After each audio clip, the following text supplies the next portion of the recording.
Okay, this video is going to go over composite figures, and all a composite figure is a shape that's composed of a lot of different figures.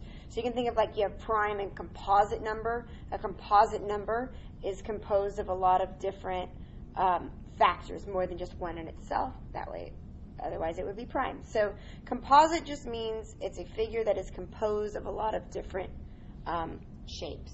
So what we're going to kind of look at right now is our reference chart.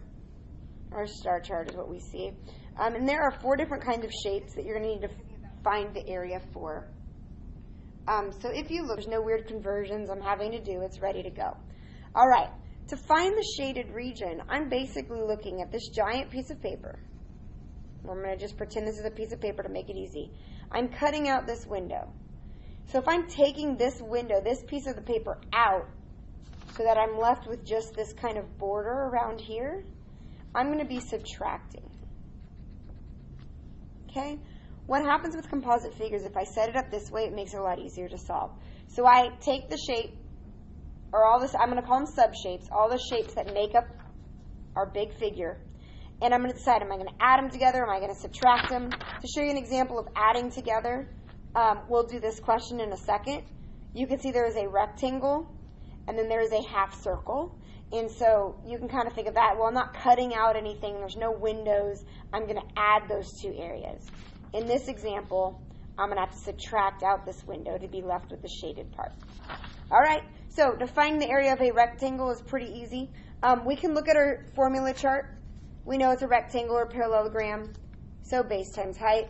So I'm going to get in this really good habit of doing my formula and then substitution. So I'm plugging in the numbers. The base of this shape is 8. The height of this shape is 8. And then my answer. And that's just the area of this shape. So notice I kind of keep it all lined up. It's just a really good strategy to kind of keep your work organized. You're going to hear me refer to that as FSA. Not an official math term, right? But it's a way that kind of helps us remember, oh, when I'm finding area, just like in the circles video, I'm going to do the formula. So I got to make sure I pick the right formula. Substitute. I got to make sure I'm substituting in or plugging in the correct numbers. And then my answer. So I simplify it to find my answer. All right, not my final answer though. In this case, I'm going to do the same thing. So my FSA, this is a rectangle. So I make sure that I'm selecting the correct formula to find a parallelogram or rectangle. Area equals base times height. I'm going to substitute in. The base of the shape is 6, or I'm going to use this as the base. The height is 90 degrees to that, so 7. And the area of this would be 42 meters squared. All right, to find my final answer, I already kind of set it up. I know I need to subtract. So I'm going to do 64 minus 42. I get 22 meters squared, which is my final, oops, sorry, I didn't know that was off, which is my final answer on that one. All right, so basically what I want you to take away from this composite figures video is that every composite figure you're going to see this year, I can say very confidently, will be made up of these 4 types of shapes. You just need to recognize where are those shapes and then keep your work organized. I cannot stress that enough. In this shape, we decided it was made up, or this overall figure was made up of 2 rectangles, so I found the area and then subtracted. Okay? If you look at this example, very similar, you would find in this case there's 3 different shapes. So I would find the area of this big rectangle, subtract out the area of this little rectangle, and notice you'd have to do some extra work on this one, right? If this little section is 2, we're going to assume, and it probably should give this to you, but that is also 2. So the overall height of this is 4, and the width of this would be, that's 1, would be 2, and you can find the area of those. So notice there are little extra steps sometimes you're going to have to do, but the basic concept is the same. Okay, let me show you, I'm going to call it an additive figure. This is a very common picture. A lot of times you'll see it like the key of a basketball court. If you think about it, like this would be like the free throw line, or the key in the basketball court. So we're going to do an additive one. So we're going to do this one. So think about what 2 shapes you see. Cool thing is you almost have almost like a word bank, right? What shapes do you see? Well, there's a rectangle. We can agree that there's a circle of some sort because it does have a curved line. I would encourage you to review the circle video. to remember how to do this, but this is a half circle or a semicircle. So I'm going to find the area of this entire circle and then divide it by 2 to find half of it. So that is my game plan. So I have a rectangle and I have a half circle. So in my work, I'm going to do this one in red. I'm going to draw those shapes separately. So I have my rectangle. I look at the picture. It is a 6 by 4. They're all in meters, so I'm not going to worry about, I don't have to convert anything. I want to make sure they're all in the same unit. They're all in meters. Okay? And then I have a half circle. And if you look at this picture, it doesn't tell you any part of the circle. So I'm going to kind of draw this in if this was like your half circle. Okay? This line right here we know is the diameter. We saw that in the circle video. You have to think, this is a rectangle, so if this side is 4, this side is also going to be 4, right? We know that about rectangles that the opposite sides are congruent or equal. So we know the diameter of this circle is 4. All right, that's all I'm going to need to know.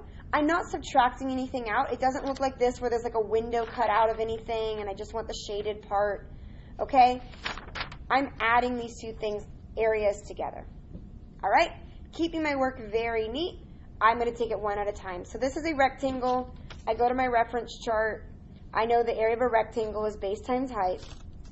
Even if you have that memorized, it's a good idea just to get out your chart and make sure it's there. All right, formula. Substitution, the base is 6 and the height is 4. They are 90 degrees to each other, so I know it's a base and a height. I simplify it, I get 24 meters squared. That is the area of the rectangle. To find the area of a circle, if you look at your reference chart, right, it doesn't give you the formula for area of a half circle, but let's find the whole circle. And then I know I need to divide that by 2. So area of a circle is pi r squared. So again, you really need to know circles to feel comfortable with composite figures. If you haven't watched the circle video already, I would do that first, okay? So we're using that area equals pi r squared. We're going to use 3 and 1400ths for pi. Radius there is going to be 2. Just ignore that. So for 4, the diameter is going to be 4, and then the radius is going to be 2. And so I would square that so we can find the area is going to be. Opportunity tomorrow morning.